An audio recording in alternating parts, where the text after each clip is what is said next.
Olá pessoal, tudo bem? Sejam todos bem-vindos e bem-vindas a mais um episódio aqui do meu podcast Os Sentidos da Vida, porque a gente parte da ideia de que a vida pode ter não somente um, mas uma multiplicidade de sentidos a cada momento. E como a gente tem feito aqui desde o começo, temos trazido pessoas de diferentes contextos para conversar sobre as possibilidades de sentido para a vida, mas também sobre áreas afins, como por exemplo a arte, a espiritualidade e por aí vai.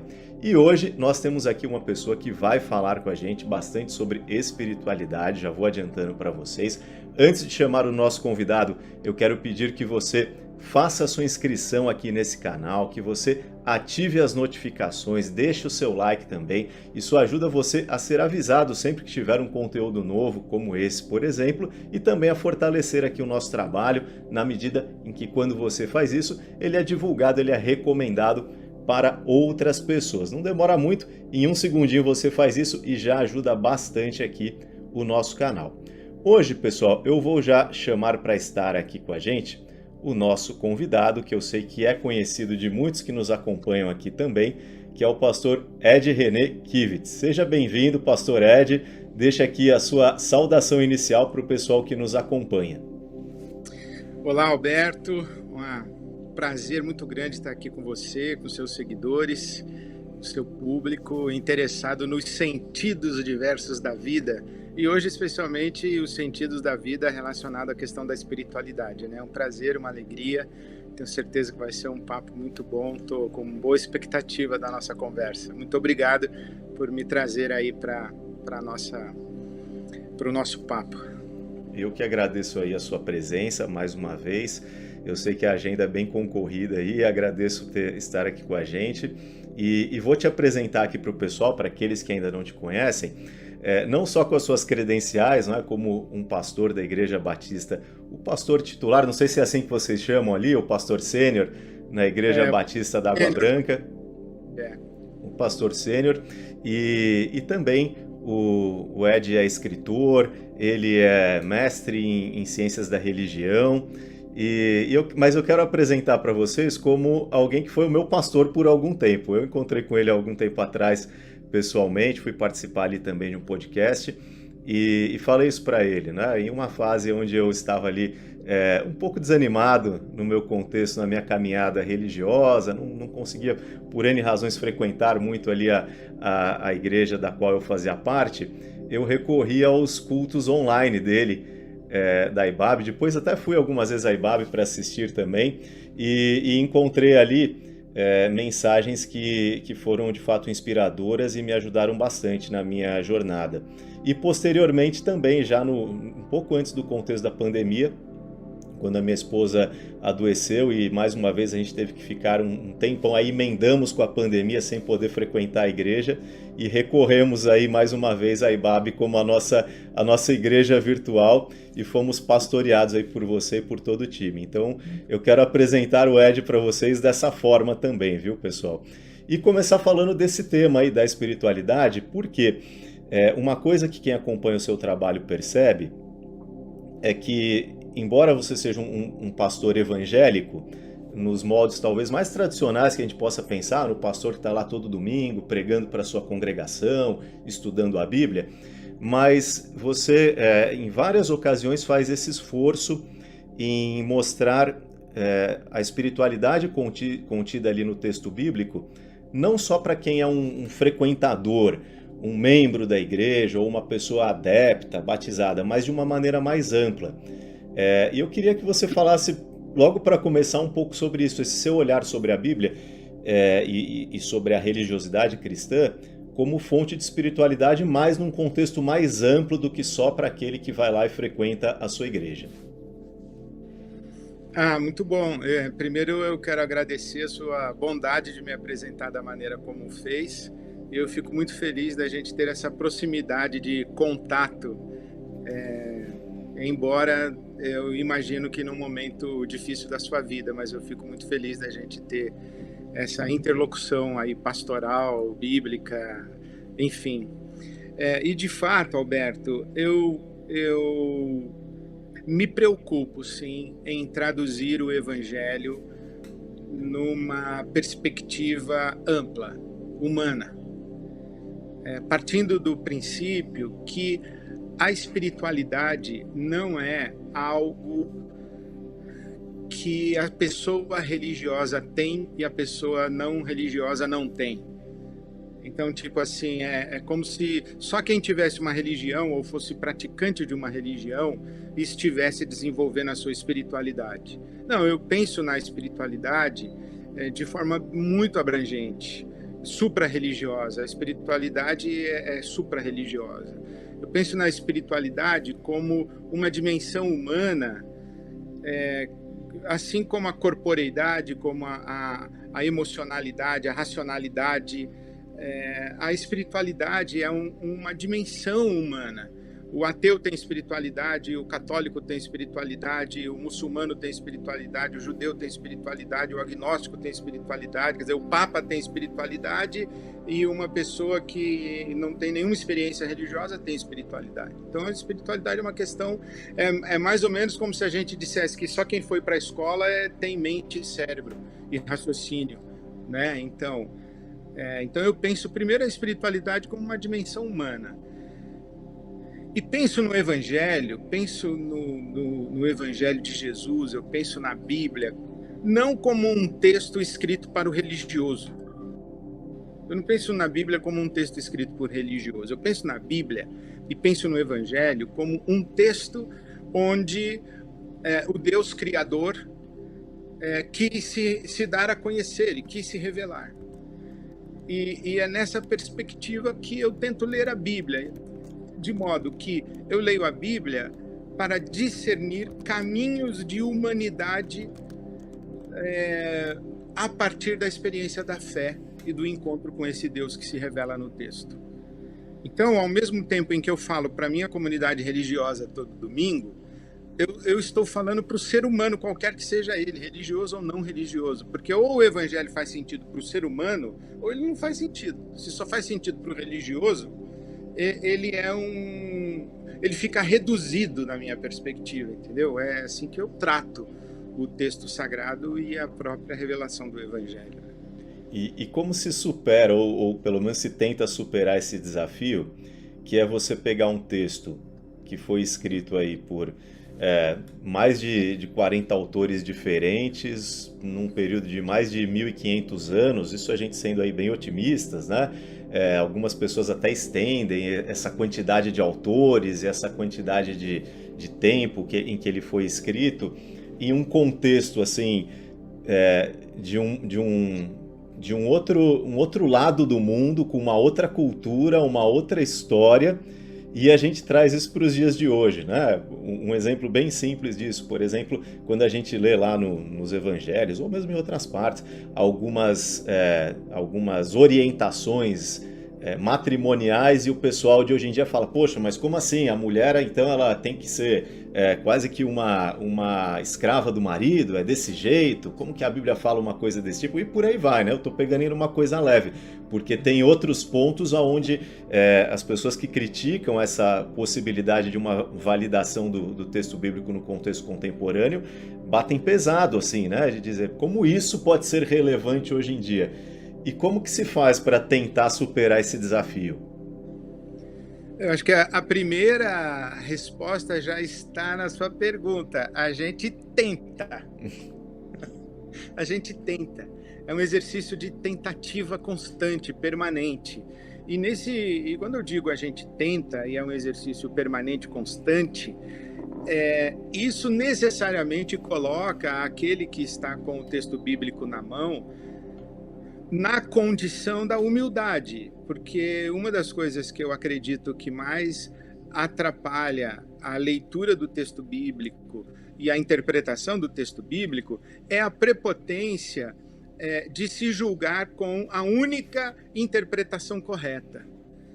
E isso empobrece a tradição religiosa, empobrece a relação humana dentro da qual essa interpretação está sendo feita, empobrece a resposta que se dá à angústia da alma humana, porque a alma humana é muito complexa. Então, se você acha que só existe uma interpretação correta da Bíblia, que é atemporal e é universal, você praticamente reduz um ser humano a uma coisa confinada num momento da história e numa cultura. Quer dizer, isso não é possível, né? Então, acho que a primeira coisa é a humildade de você entender que a sua perspectiva de interpretação do texto não é a única correta, e isso mantém você em diálogo constante, com uma abertura, com essa postura de aprendiz e tudo mais. A segunda coisa que eu acho importante, Alberto, é que a interpretação bíblica, a hermenêutica bíblica, né, o exercício de interpretação do texto bíblico com a exegese, com a hermenêutica, perdão, isso é uma ciência. Isso é uma ciência. E, assim como toda ciência, existe método, existe critério, existem informações que são pressupostas, existem axiomas, enfim. Para você lidar com o texto bíblico, você tem que estudar. E eu acho que isso é uma coisa interessante. E aí a gente pode fazer uma divisão de duas maneiras como você pode se aproximar do texto bíblico.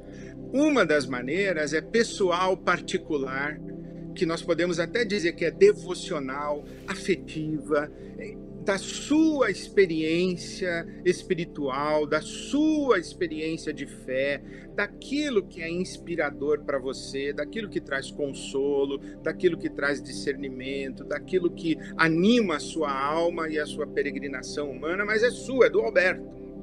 Você com a Bíblia Sagrada na mão ou com o seu texto sagrado na mão.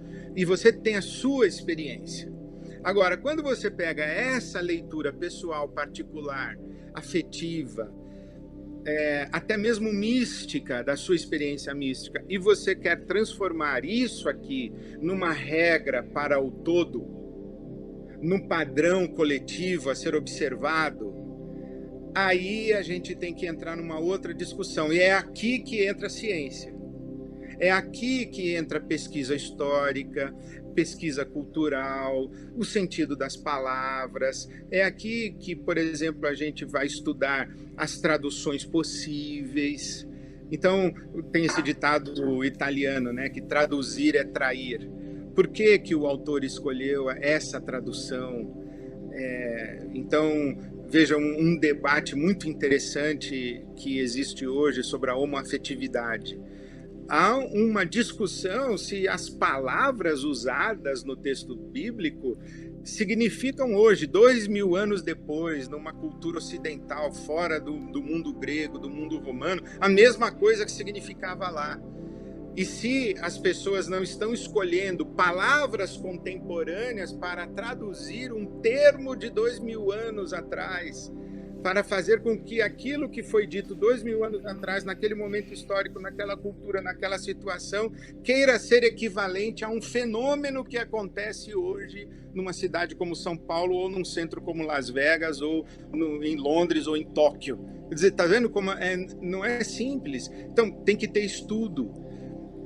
Eu uso a seguinte expressão, né, que eu, por exemplo, sou um apaixonado pelo futebol, gosto de futebol. Uma das maneiras como eu desperdiço meu tempo é escutando debate de futebol depois do jogo. Se foi pênalti, se não foi, se foi impedimento, se não foi, e se o juiz acertou, eu fico escutando essas coisas. Então, de tanto, da minha vida toda escutando comentário de futebol, eu acho que eu entendo de futebol. Sim. Mas se eu sentar para conversar com Guardiola, ou com um técnico... Os comentaristas acham que entendem também, viu, Ed? Eles também Até acham os comentaristas acham que entendem. É verdade. Mas eu imagino que se eu sentar para conversar com o Guardiola ou com um técnico de futebol, né, com o Carlo Ancelotti, eu falo, poxa, aí eu vou ver que eu não entendo nada, é que eu gosto. Sim. E é legal, porque eu me divirto, eu dou palpite, eu converso com meu filho sobre isso, entro em debate, mas aí é a mesma coisa da Bíblia. Eu faço a minha leitura devocional da Escritura, sem o zelo do estudo, do aprofundamento, e me inspira, me abençoa, me dá caminhos, Mas eu também sei que existe uma outra dimensão de leitura do texto sagrado e é que exige muita responsabilidade, né? Você sabe que muitos psicólogos, que são, além de psicólogos e psicólogas, são cristãos também, estudiosos da Bíblia, eu acho que até para eles isso de vez em quando cabe e é importante, porque às vezes acaba se tomando alguns textos bíblicos meio que como regras, assim, até para uma prática psicológica, e boa parte das vezes você entendeu o que o texto de fato dizia.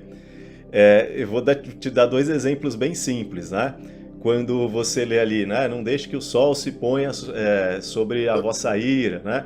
E as pessoas interpretam literalmente, né? Elas não interpretam aquilo como, olha, resolva os problemas o quanto antes. Elas interpretam que elas têm que resolver Antes do entardecer. não, é quase literalmente, porque aí eles mudam um pouco, antes da meia-noite, né? Então, um casal, se tem um problema, não pode ir dormir sem ter resolvido. É a pior coisa que existe quando a gente trabalha em terapia de casal, porque às vezes o que você precisa é justamente do distanciamento. Olha, não vamos tocar nesse assunto, cada um pensa um pouquinho, vamos Dorme uma retomar isso. noite, né? Exatamente. Ou um outro exemplo na educação, né? Quando se fala do uso da vara, por exemplo. Sim. Ah, porque na Bíblia fala que tem que usar a vara.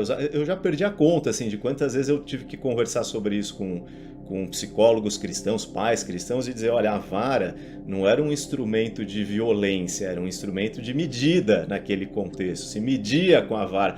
O uso da vara significa ali, naquele contexto, que você tem que dar uma medida, dar uma boa educação. E por aí vai, né? Então, o que você está falando... Eu acho que para um profissional de saúde mental que também gosta de estudar a Bíblia, de usar a Bíblia ali como referência, é fundamental, né? Ah, muito, porque com a Bíblia na mão, a gente defende o que a gente quiser. A gente no seminário brincava que a Bíblia é a mãe das heresias, né? Então,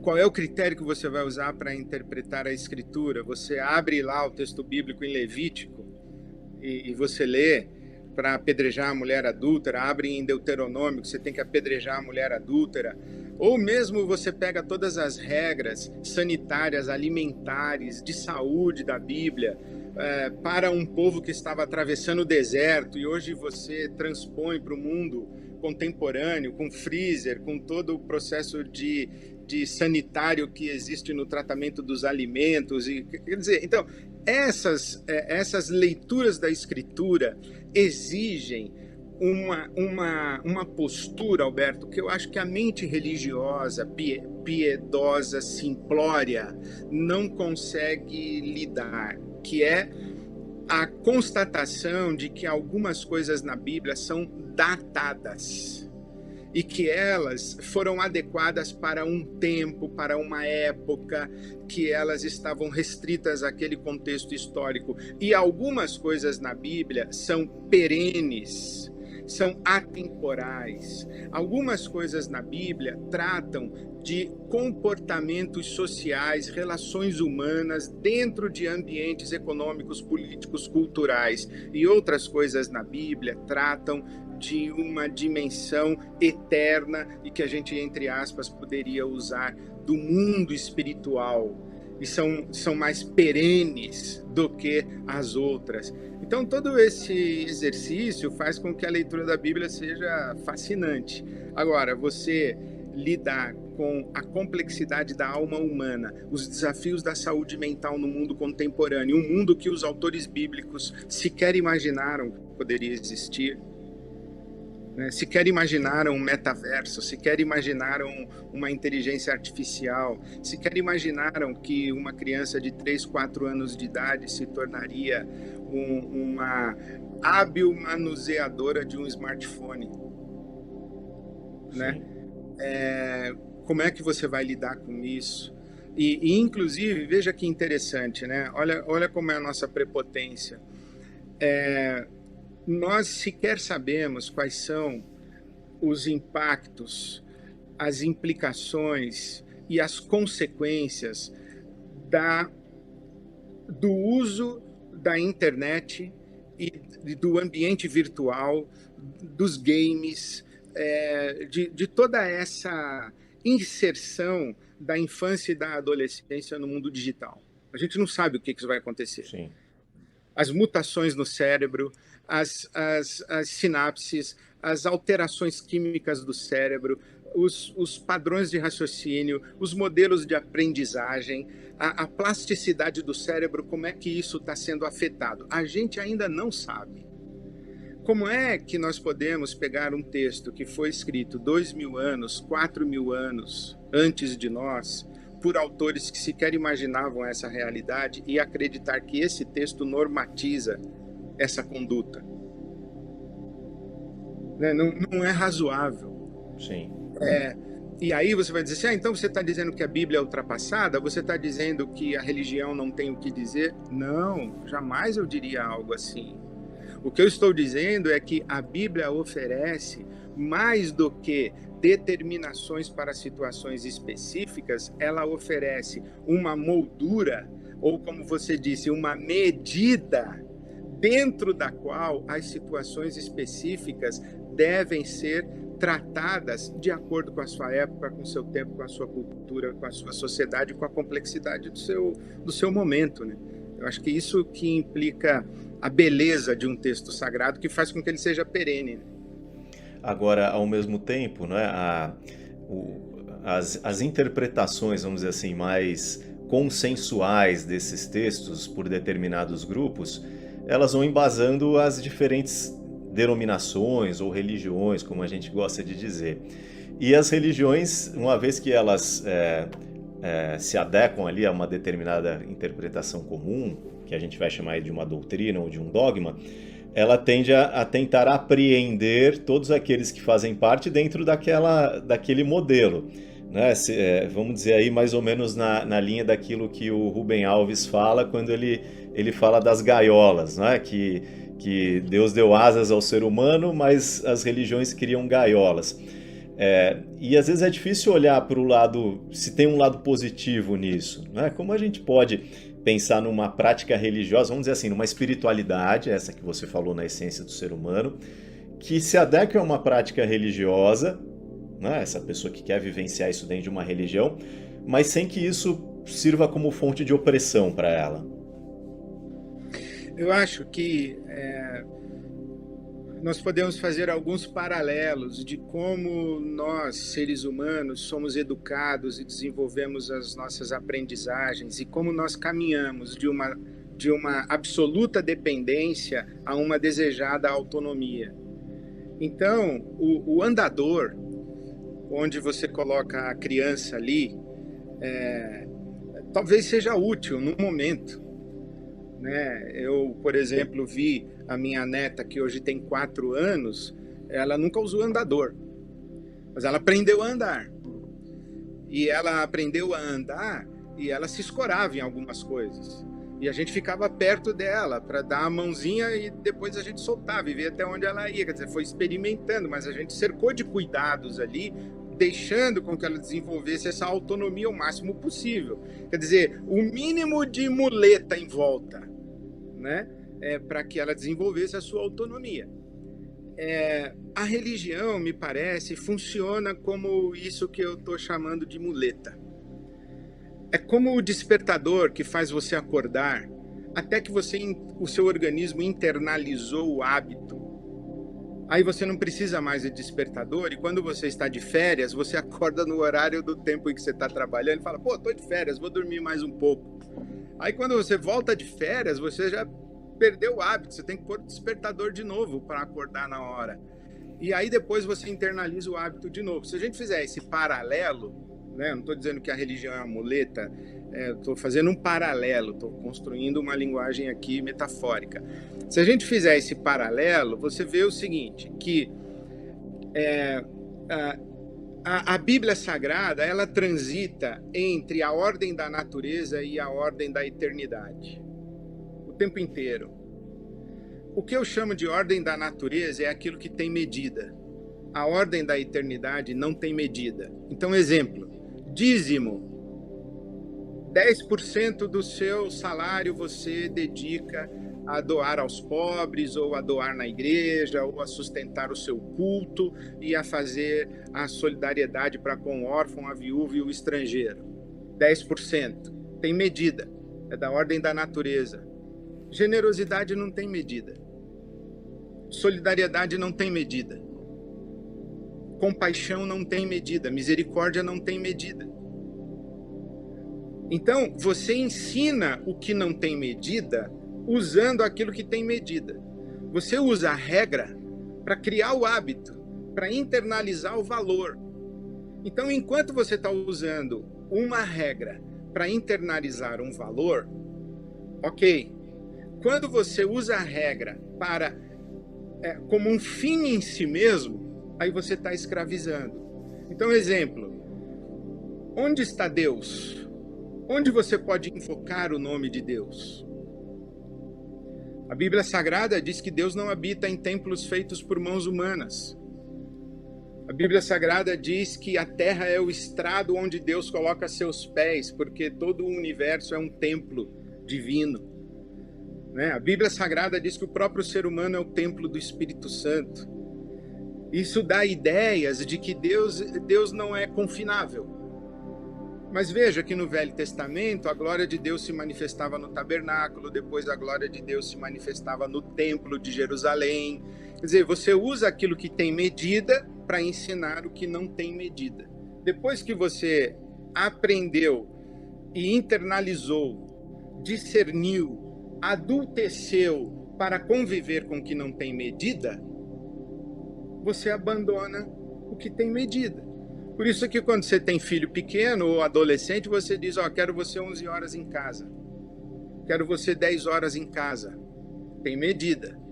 Depois que o seu filho é adulto, você confia na liberdade que você acredita que todo ser humano tem e diz, olha, no seu bom senso, meu filho, veja a hora que você quer chegar em casa, toma aqui a chave.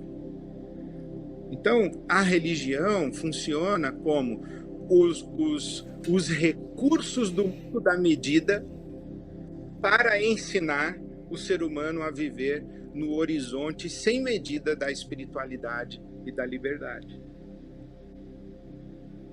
É para isso que serve. Então, Você falando isso, né? Eu pensei um pouco no próprio modelo dos gregos, né? Que dividiam entre a physis, né? A natureza, e o metafísico, né? sim, Aquilo que sim. está para além, né? Eu chamo da natureza e da eternidade. É perfeito. A physis e agora, assim, apesar disso, vamos dizer assim, mesmo pessoas que a gente considera com uma certa jornada, né, na religião ou numa tentativa de desenvolvimento espiritual, às vezes uma ênfase muito forte numa busca pelo que é concreto dentro dessa experiência que, em última instância, ela é inefável. E eu vou trazer aqui à tona um texto que você escreveu há alguns anos, se eu não me engano saiu na revista Veja, citando uma frase que é uma frase clássica, né, atribuída a Tertuliano, que é o credo quia absurdum, né? Creio porque é absurdo. Porque parece um contrassenso isso, né? Ao mesmo tempo que o crer, a gente está lá falando de um texto que traz ali informações e que orientam uma prática e que vão ajudando a pessoa a construir ali a experiência dela. Ao mesmo tempo, a gente tem essa perspectiva de que é justamente por conta do absurdo que está ali, a gente é obrigado, então, a partir para um outro nível, que não é a racionalidade pura, né? Só que, ao mesmo tempo, o indivíduo ele quer uma racionalidade naquilo. Como que a gente fica, né? Como que a pessoa que está nessa busca espiritual lida com essa ambivalência aí, quase que esse paradoxo, que é o crer e querer razões para crer, mas já sabendo que o crer está numa outra instância. Aí é muito bonito. Voltamos à nossa primeira parte da nossa conversa, que é a questão das palavras. Olha como é importante isso. O credum do Tertuliano não é um credum da racionalidade, porque é o equivalente da palavra grega pistis, que é da fé, não é da crença. Esse teólogo francês, o Jacques Ellul, ele diz que a minha fé não é aquilo que eu acredito. Aquilo que eu acredito é minha crença. A minha fé é da ordem do absurdo. Então, o que o Tertuliano está dizendo é, eu creio porque é absurdo. Se não fosse absurdo, eu entenderia, eu não precisaria crer. Eu não preciso crer na matemática porque eu entendo a matemática. Eu não preciso crer na lei da gravidade porque eu experimento a lei da gravidade, eu entendo a lei da gravidade. Não é questão de fé a gravidade. Agora, Deus é da ordem da fé. O afeto é da ordem da fé. Quando eu digo para o meu filho, para minha esposa, para minha filha, eu te amo e eu daria a minha vida por você, isso é da ordem da fé. Não é da ordem da crença, né? Então, a religião trata muito da crença, do dogma, da explicação para a racionalidade. E aí a gente precisa fazer esse jogo constante, que é a fé, que é do que a gente estava falando ali, do metafísico, né? Ou do extrasensorial, ou do extra, daquilo que não se apropria pelos sentidos físicos e nem pela racionalidade, nem pela lógica humana, e a crença, que é racional. E aí a gente coloca do lado do tertuliano Anselmo de Cantuária, que ele diz que teologia é a fé em busca de entendimento. Fides quarens intellectum, que é, eu tenho fé, eu tenho uma experiência da ordem do afeto, eu tenho uma experiência da ordem mística, eu tenho uma experiência da ordem do suprarracional, mas ela não é irracional porque essa experiência organiza a minha vida. Essa experiência diz onde eu devo dizer sim, onde eu devo dizer não. Essa experiência diz o que é aceitável na minha existência, o que não é aceitável, o que traz sentido para me humanizar e o que me desumaniza, mas eu tive uma experiência. E quando eu vou trazer essa experiência de fé, esse encontro místico, para traduzir de modo a que essa experiência seja útil para organizar a minha vida, eu começo a construir o meu sistema de crenças. E onde a religião se degenera? Quando o sistema de crenças passa a funcionar de maneira autônoma e sacrifica a própria experiência de fé. Aí ele se torna um fim em si mesmo. E aí eu pego o meu sistema de crenças e coloco em cima de você, como se você tivesse tido a mesma experiência que eu tive. Ou como se você fosse um ser humano idêntico a mim. E você não é. Então o meu sistema de crenças, ele serve para mim. Ele organiza o meu universo de sentido, mas não necessariamente o seu universo de sentido. Por isso voltamos à humildade, ao diálogo, ao espírito de aprendizado constante, ao respeito à alteridade de quem está diante de nós. E isso é o caminho da espiritualidade. O diálogo, vamos dizer, o diálogo interreligioso, que em alguns contextos até cristãos a gente ouve um certo tom de preocupação, não é? Como se ele fosse produzir um ecumenismo, uma religião universal. Essa experiência individual da fé, ela está então na direção contrária a uma unificação, uma eventual unificação de todas as doutrinas e de todas as crenças. Ela vai na direção de uma liberdade de cada um ter a sua própria experiência, vamos dizer assim.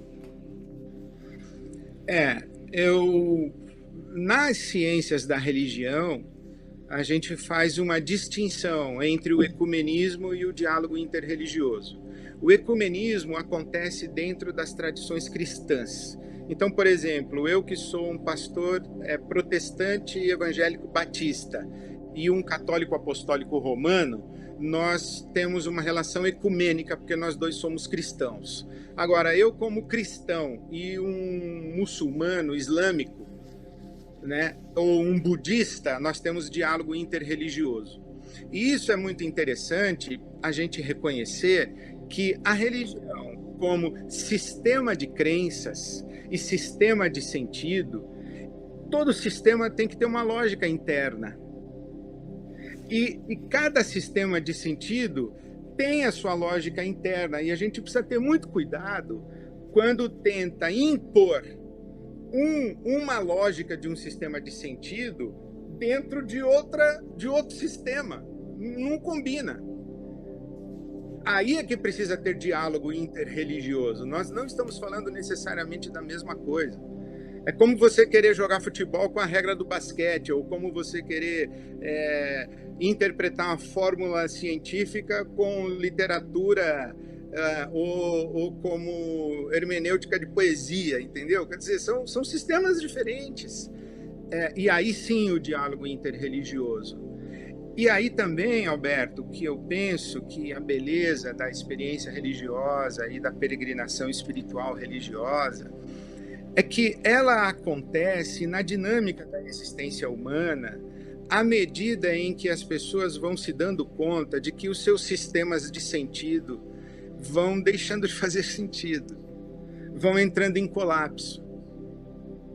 Um dos textos mais lindos que eu li quando eu estava no seminário, ali com meus 18, 19 anos de idade, se não me engano, foi a obra do rabino Harold Kushner, Quando Coisas Ruins Acontecem a Pessoas Boas.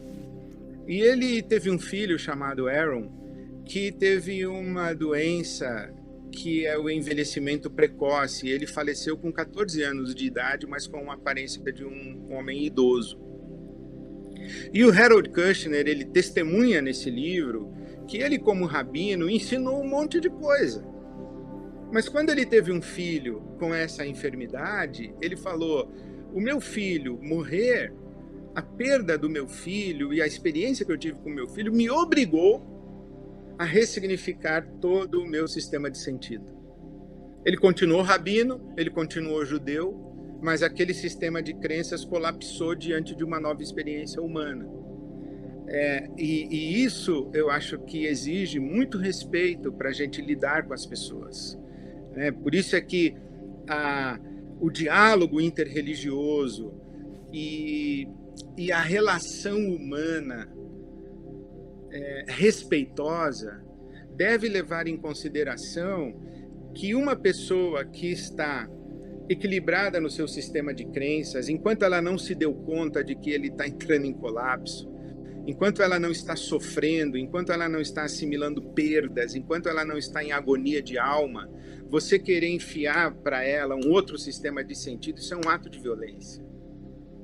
Tem a hora certa, né? Na Bíblia Sagrada existe a recomendação que devemos estar prontos a responder a quem perguntar a razão da nossa esperança. A pessoa não perguntou ainda. Você está dando uma resposta para uma pergunta que ela não fez. E isso não aproxima, distancia.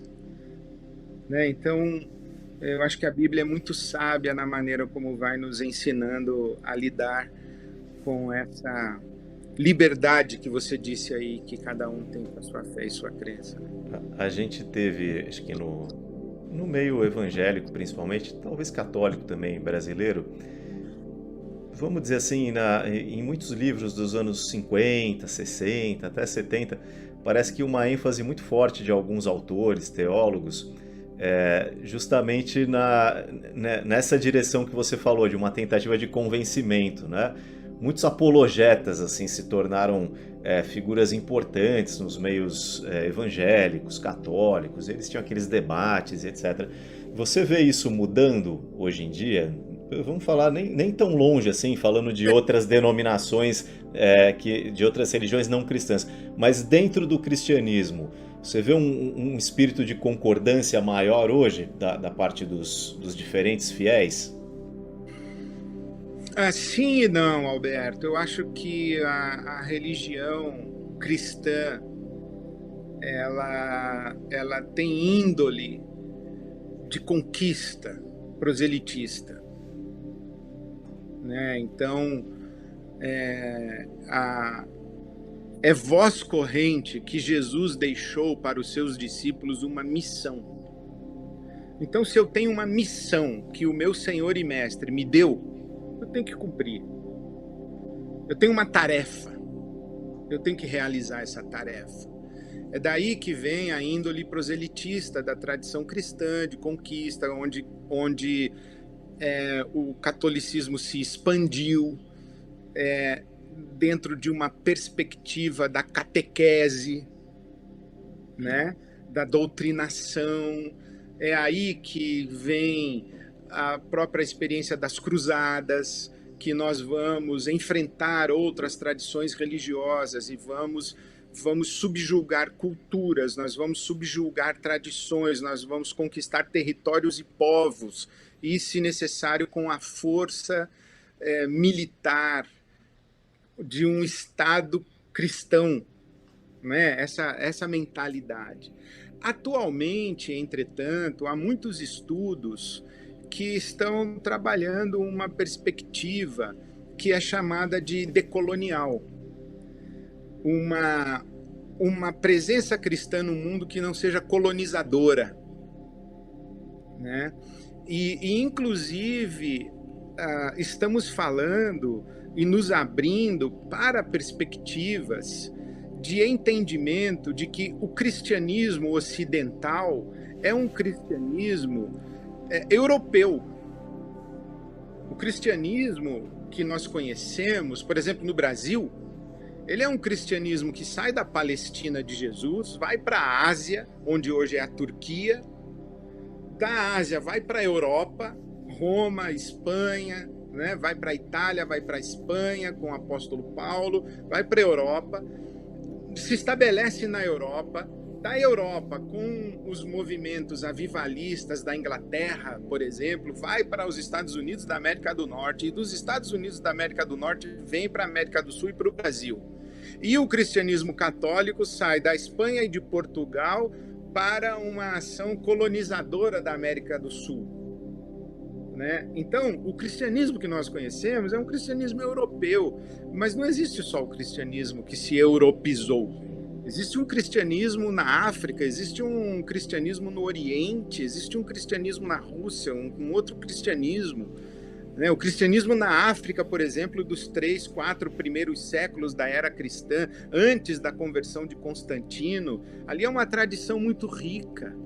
E hoje os estudiosos estão trabalhando muito essa questão de colocar o cristianismo europeu, que é proselitista, catequista, colonizador, em diálogo com outros cristianismos. E aí surge essa disciplina que estão falando hoje, os estudiosos estão tratando como cristianismo mundial, de colocar as diferentes tradições cristãs em diálogo, né? Então, você imaginar, hoje mesmo eu estava conversando com um amigo que é professor na Universidade de Princeton, nos Estados Unidos, em Nova York, e aí ele estava me dizendo que você pega um cristão ortodoxo russo e põe ele para conversar com um cristão neopentecostal brasileiro, carioca, e um pergunta para o outro: quem é Jesus para você? Esse cristão ortodoxo vai buscar a resposta lá no 2º século. Nós acabamos de citar Tertuliano, que é do ano 300 da era cristã.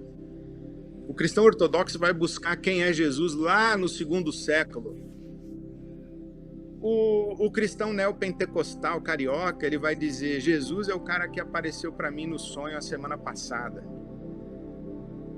E é isso que a gente precisa entender, que está mudando no mundo, que o cristianismo não é só uma tradição que nós conhecemos no Brasil, e não é só protestantismo e catolicismo ocidental.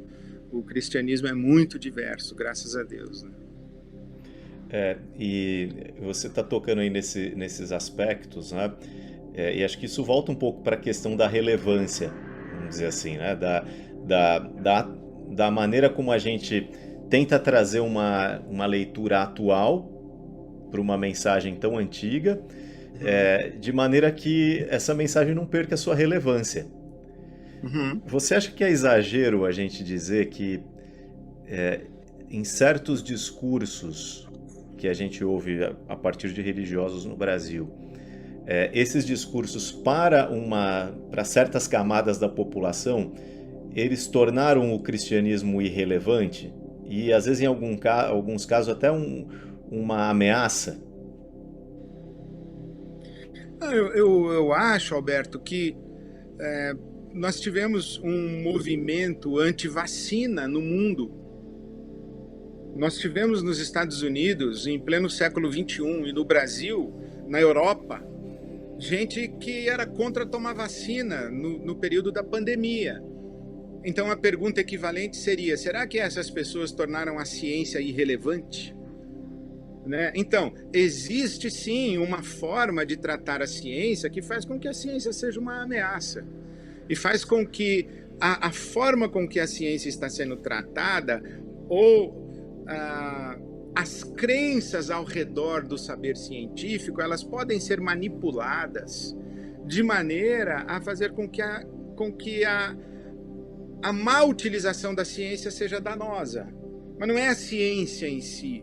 Da mesma forma, eu penso que é a religião. Existe uma manipulação das crenças religiosas, existe uma apropriação das instituições religiosas que podem fazer com que quer dizer, o que é mal não é a religião em si.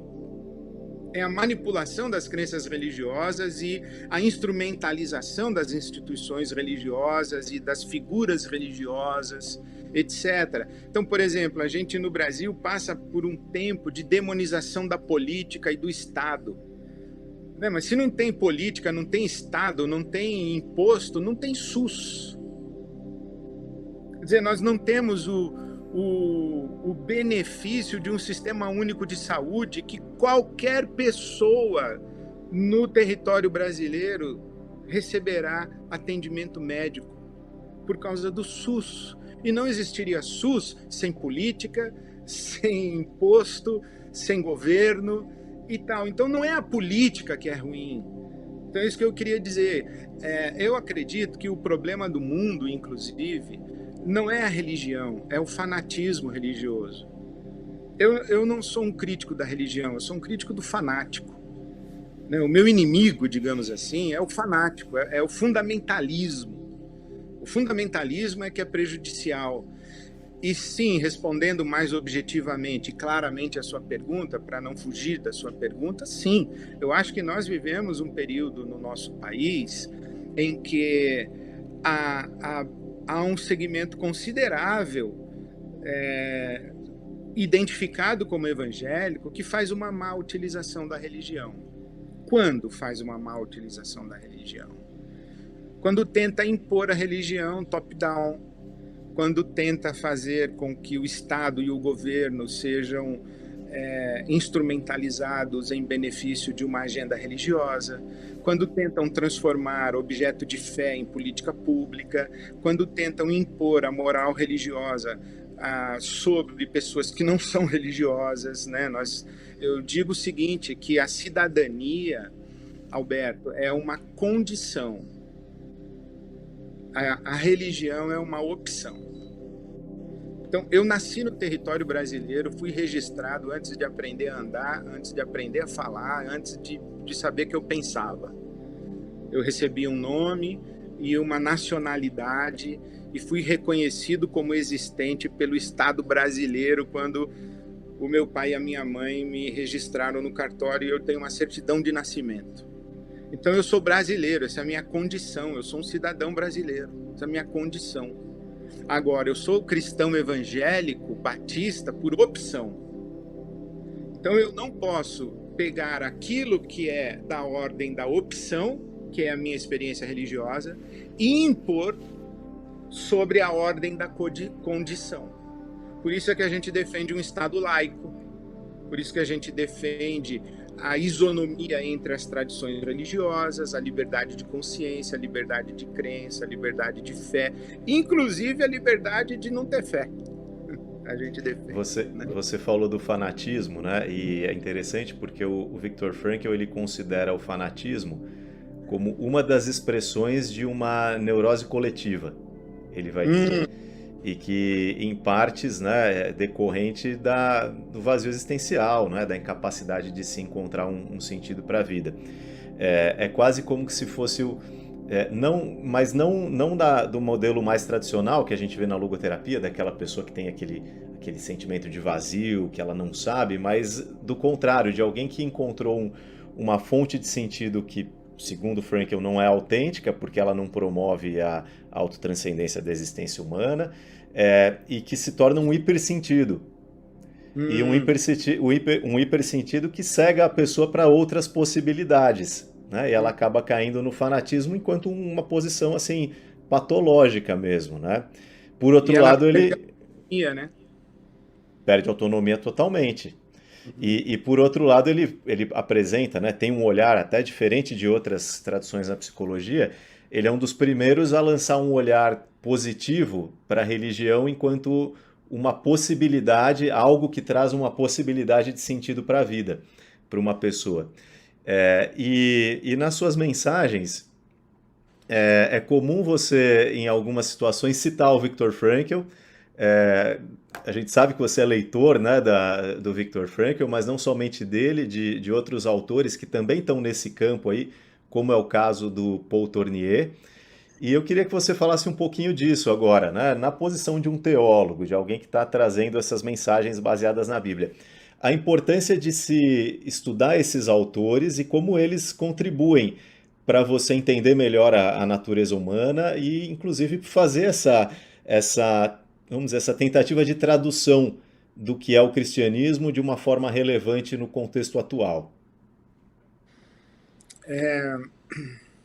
Bom, primeiro eu sou muito simpático àquilo que na tradição foi se chamar de existencialismo cristão, né, que vai ali para Kierkegaard, por exemplo, né, que a experiência religiosa é uma experiência de transcendência, mas a partir de uma experiência de sentido, né, e de um sentido existencial, de algo que me sustenta na existência. Por exemplo, o meu referencial teórico no meu mestrado foi Paul Tillich, e ele fala muito sobre isso, do sentido último, da espiritualidade como essa abertura e esse reconhecimento da busca do sentido último da existência, de Deus como Tillich tem um conceito muito incrível que ele fala que Deus não é um nome, Deus é um título. Deus é o título que damos àquilo que confere sentido último à nossa existência. Então, Deus é uma etiqueta que eu posso colocar no dinheiro, eu posso colocar na ciência, eu posso colocar no partido, eu posso colocar no Pai, no Filho e no Espírito Santo. Mas eu posso colocar também num animal, né? Ou no sol. Mas o que é o conceito de Deus em Tillich? Deus é aquilo que confere sentido último à nossa existência, porque somente aquilo que nos confere sentido último merece o nome de Deus. Então, eu lido com essa questão da experiência religiosa como experiência de sentido existencial, como o chão onde eu ando na minha peregrinação pessoal e na minha pastoralidade. Então, quando eu encontrei o Viktor Frankl e falando sobre essa noção de que o sentido da existência não está a priori, que o sentido da existência ele é construído, que a dignidade do ser humano consiste nessa capacidade de responder à existência. Essa é a responsabilidade, né? A responsabilidade como um atributo, não como uma tarefa, né? A responsabilidade no sentido de que eu sou capaz de responder, Sim. né? E vivo debaixo desse imperativo de ter que dar uma resposta para a existência, né? E também, Alberto, para mim, faz parte da minha leitura da Bíblia Sagrada a ideia de que a salvação não é apenas essa ideia que é muito fundamental no cristianismo ocidental, que é morrer e ir para o céu. A salvação como um destino humano, um lugar para onde o ser humano vai depois que morrer, né? O céu. E a perdição, a danação, é ir para o inferno como um lugar de castigo e tormento eterno. faz parte da minha leitura do Evangelho entender que a salvação é a nossa transformação à imagem de Jesus Cristo, que é o, o Deus que se faz homem. Há uma declaração na tradição teológica que diz que Jesus nos revela não apenas quem Deus é, mas também quem o ser humano deve ser. Né? Em Jesus nós sabemos quem Deus é e quem o ser humano deve ser. Então, para minha experiência humana, cristã, tornar-me um ser humano responsável, autônomo, andar com as minhas próprias pernas e assumir o ônus da existência, assumir de maneira corajosa a prerrogativa da liberdade que Deus me concedeu. Isso para mim é o Evangelho, não é Viktor Frankl, nem existencialismo, nem Kierkegaard. Isso para mim é o Evangelho. Né? Existe um teólogo católico, François Varillon, ele diz que, se eu não me engano, inclusive foi ele, agora já estou em dúvida se foi ele. Bom, mas foi um teólogo. Ele disse que a conversão é nós devolvermos a Deus o maior dom que Ele nos deu, que foi a nossa liberdade. E nos reconciliarmos com esse fato de que nós somos livres, né? Porque, voltando lá, o que é o fanatismo religioso? O que é o fundamentalismo religioso? O que é essa necessidade humana de tornar concreta a sua experiência do inefável? Senão o medo e uma fuga da liberdade. Isso é Dostoiévski, lá no Grande Inquisidor. Uhum. Sim. Né? O ser humano entrega para o primeiro sujeito que se oferecer, ele entrega a liberdade dele, toma a decisão. É um fardo. É um fardo. Né? E o Evangelho é um caminho da liberdade e da libertação. Né? De nós rompermos com aquilo que fizeram de nós e impuseram sobre nós para que nós assumíssemos a autenticidade e a autoralidade da nossa própria existência humana com uma consciência livre diante de Deus. Eu não consigo ver nada mais próximo do Evangelho do que esse tipo de coisa que nós estamos falando aqui. Aí alguém vai dizer assim, pô, você leu Viktor Frankl? Eu vou dizer, sim, eu li Viktor Frankl, mas eu li Jesus também. E quando eu leio Viktor Frankl e eu leio tudo isso, eu falo, caramba, isso aqui tem tudo a ver com a minha fé. Isso aqui tem tudo a ver com a minha pastoral. Os pontos de convergência são muitos, né? Até ao ponto de algumas pessoas pensarem, poxa, mas ele escreve a partir de uma perspectiva religiosa e do cristianismo. E aí quando a gente fala, não, ele era judeu, permaneceu judeu, nunca foi cristão, embora fosse uma pessoa muito aberta ao diálogo, né, interreligioso, o pessoal fica até espantado, né? Porque é uma convergência muito grande.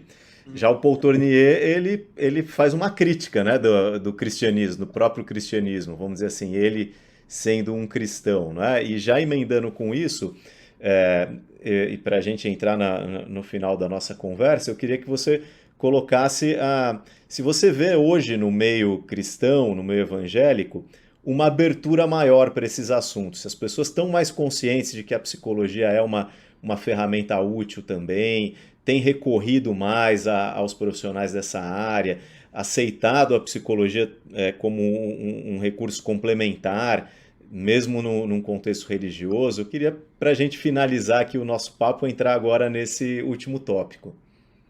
Alberto, eu vejo com muito otimismo esse momento, justamente por causa do momento agônico que nós estamos passando como sociedade, e especialmente fruto da tal da pandemia, né? Por quê? Porque a gente, no período da pandemia, a gente falava assim, o mundo vai se repensar, essa pausa vai ser importante para resetar o sistema, para a gente ter oportunidade de promover mudanças estruturais e significativas e profundas, o mundo vai melhorar. Eu acho que o mundo piorou depois da pandemia, e uma das evidências da piora do mundo é a explosão de adoecimento mental, né? Saúde mental, psicoemocional, e eu digo inclusive espiritual, é um grande desafio do tempo em que nós estamos vivendo. Então, por exemplo, no meu universo de relações e de convivência e de influência, eu tenho insistido demais na questão da valorização dos profissionais da saúde mental, da medicação psiquiátrica. Vai no psiquiatra, vai fazer terapia, vai falar com o seu psicólogo, com o seu terapeuta, mas vai também no psiquiatra.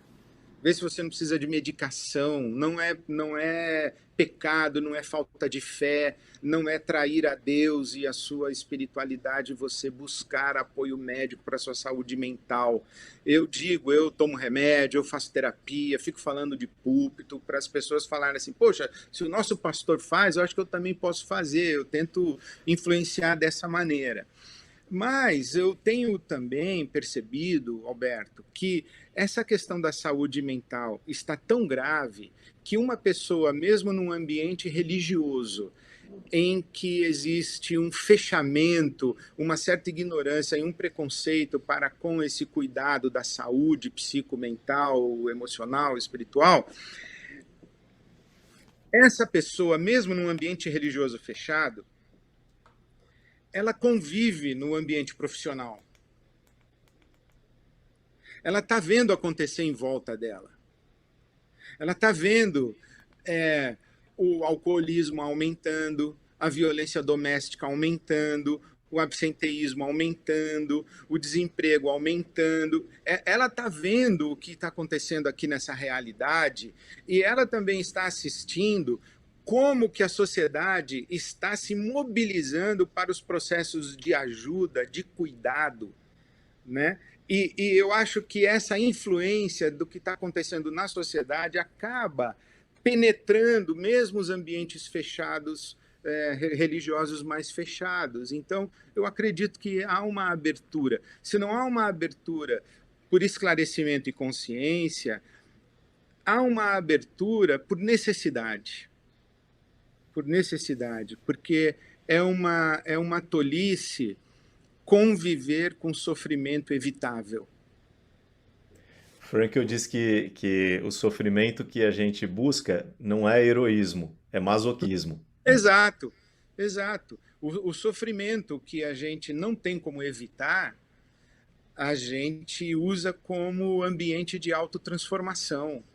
Mas o ambiente que a gente tem, o sofrimento que a gente pode evitar, ou tomando um remédio para dor de cabeça, ou fazendo uma cirurgia, ou sei lá o que a gente faz, fazendo massagem num massoterapeuta aí para acabar com a dor na coluna, ou fazendo pilates. Então a gente vai resolvendo. E a questão da agonia e do sofrimento emocional, afetivo, interior, o sofrimento da subjetividade, também merece esse tratamento, esse cuidado, e com todo o aporte que a ciência nos oferece. Eu espero que o ambiente religioso seja oxigenado para essa dimensão de cuidado que é divino, né? O John Stott diz isso, que toda cura, esse teólogo inglês, né? Ele diz que toda cura é divina. Algumas a gente chama de milagre, mas toda cura é divina. Até aquele chazinho da vovó é uma cura divina. Muito legal. Eu quero te agradecer, Ed, por ter passado aí uma hora já com a gente, né, nesse papo, Já passa passou uma. voando. E dizer para o pessoal, né, eu deixei aqui durante toda a nossa conversa o seu Instagram também, para o pessoal que quiser te acompanhar, ou se não aqui no YouTube também tem o canal da IBAB, tem muitos conteúdos ali do Pastor Ed. E agradecer muito a sua presença aqui, falando de tantos tópicos, né, em tão pouco tempo, mas que com certeza serve para abrir a cabeça do pessoal que nos acompanha aqui, que majoritariamente são psicólogos, para esse diálogo entre a psicologia e a teologia, a espiritualidade de uma maneira mais ampla. E peço que você deixe aqui as suas últimas palavras para o pessoal que está vendo ou nos ouvindo. Apenas agradecer esse tempo de conversa, agradecer a você especialmente, mandar um beijo para todos e todas que estiveram aqui conosco e desejar a todos muita saúde no corpo, muita saúde na alma, muita saúde mental, emocional, espiritual, afetiva, relacional, social. Nós precisamos de muita saúde, né, para nós e para quem está em volta de nós. Ser saudável e transbordar saúde é um ato de amor. Então é o que eu desejo para todos vocês. Legal, muito bom. Obrigado mais uma vez, Ed. Um abraço para todo mundo que nos acompanhou aqui. Compartilhe essa conversa com alguém, se inscreve aqui no canal e até a próxima.